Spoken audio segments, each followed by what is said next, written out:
अलबत्ता जैसे अभी एक सवाल ये भी आया था कि हुकूमत से क्या मदद तलब की जाए, तो हमारे पास जो दूसरे सूबों की कारगुजारियाँ आई, जहाँ जहाँ एफआईआर हुआ है, अक्सर जगह पर डिलीशन हुआ है, नाम जो है वो डिलीट किए गए हैं।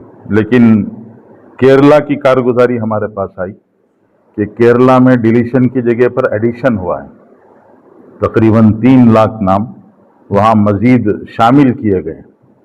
और उसकी वजह ये बताई जा रही थी कि जितने ऑर्गेनाइजेशंस हैं और उसके साथ साथ मुख्तलिफ पॉलिटिकल पार्टीज़ हैं, सियासी जमातें हैं, उन सब ने एकजुट होकर, एक साथ होकर जब लोगों के फ़ायदे के लिए काम किया तो बजाय नुकसान होने के नफ़ा हुआ।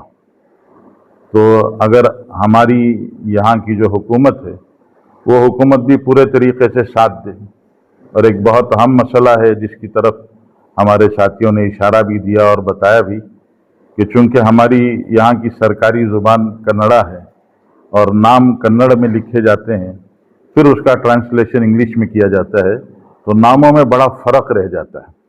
तो इस वजह से हुकूमत अगर इस तरह का इंतज़ाम कर दे कि नाम इंग्लिश ही में लिखे जाएं और उसको इंग्लिश ही में महफूज किया जाए, सेव किया जाए, और उसी तरह से उसको जो है दिखाया जाए, तो और उसका ट्रांसलेशन कन्नड़ में करने के बजाय उसको इंग्लिश ही में अगर बरकरार रखा जाए, तो बाद में चलकर जो स्पेलिंग्स की गलतियाँ और दूसरी गलतियाँ होकर जो परेशानियाँ हो रही हैं, उन परेशानियों से ख़ास तौर से इंशाअल्लाह हिफाजत होगी। और अल्हम्दुलिल्लाह मुख्तलिफ जमातों ने, उलमा ने और दीगर जमातों ने, सब ने मिलकर इस अहम जिम्मेदारी को समझा है और इसको पूरा करने की कोशिश की है। मैं भी अपने तमाम दीगर साथियों के जैसा गुजारिश करता हूँ कि हर मस्जिद के नौजवान, मसाजिद की कमेटियाँ इस जिम्मेदारी को कबूल करें और उसको पूरा करने की फ़िक्र करें। जज़ाकुमुल्लाह। कमेटी के अलावा वकला जो हैं वो इस सिलसिले में काफ़ी मालूमात रखते हैं, उन्हें भी आगे आने की ज़रूरत है। एडवोकेट्स हमारे हर तबके को आने की ज़रूरत है, पढ़े लिखे हर तबका। जी माशाल्लाह आईटी के जितने नौजवान हैं वो बहुत खूब इस्तेमाल हो रहे हैं और वो बड़ा काम कर रहे हैं। हमारे स्टूडेंट्स भी बहुत साथ दे रहे हैं। ऐसे मुसलमान जितनी जमातें हैं, दानिश्वरान हैं, जिन जिन के पास जो सलाहियतें हैं वो सलाहियतें उम्मत के लिए लगाएं, खपाएं। ये एक अच्छा मौका है कि अपने आप को मनवाने का, अपनी सलाहियतों को उम्मत के लिए पेश करने का। अगर हर तबका आगे बढ़ के आएगा तो अल्लाह ताला कल उनको जज़ाए खैर भी देंगे और पूरी उम्मत उनको दुआएं भी देंगी इंशाअल्लाह। जज़ाकुमुल्लाह। रियासत कर्नाटक में 30 जून से एसआईआर, उलमाए कराम की मौद्दिबाना अपील, दर्दमंदाना अपील, मुसलमान होशियार बेदार चौकन्ना रहें।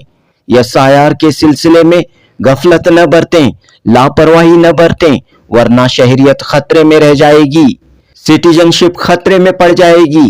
30 जून से इलेक्शन कमीशन की जानिब से बीएलओ घर घर आएंगे, दस्तावेजात तैयार रखें। इलेक्शन कमीशन ने 11 दस्तावेजात को एसआईआर के लिए काबिल कबूल माना है। हर फर्द का नाम एसआईआर में शामिल हो, इलेक्शन फहरिस्त में शामिल हो, दुरुस्त तरीके से दर्ज हो।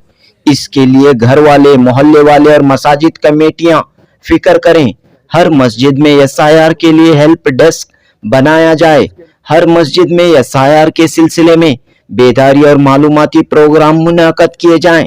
इस तरह रियासत कर्नाटक के अहम उलमाए कराम ने एसआईआर के सिलसिले में चंद अहम गुजारिशात की हैं। बेंगलुरु में आज बतारीख 15 जून बरोज पीर उलमाए कराम की अहम प्रेस कॉन्फ्रेंस हुई। मौलाना मुफ्ती शोएबुल्लाह खान मिफ्ताही, मौलाना मुफ्ती इफ्तिखार अहमद कासमी, मौलाना मुफ्ती मोहम्मद असलम रशादी, मौलाना मुफ्ती शमसुद्दीन बजली कासमी, मौलाना अब्दुल कादर शाह वाजिद, मौलाना सैयद आसिम अब्दुल्ला, मौलाना सैयद शब्बीर अहमद नदवी ने मीडिया से खिताब किया और इलेक्शन कमीशन की जानिब से चलाए जा रहे स्पेशल इंटेंसिव रिवीजन एसआईआर के सिलसिले में अवामुन्नास से खुसूसी अपील की है। जनूबी हिंद न्यूज रिपोर्ट।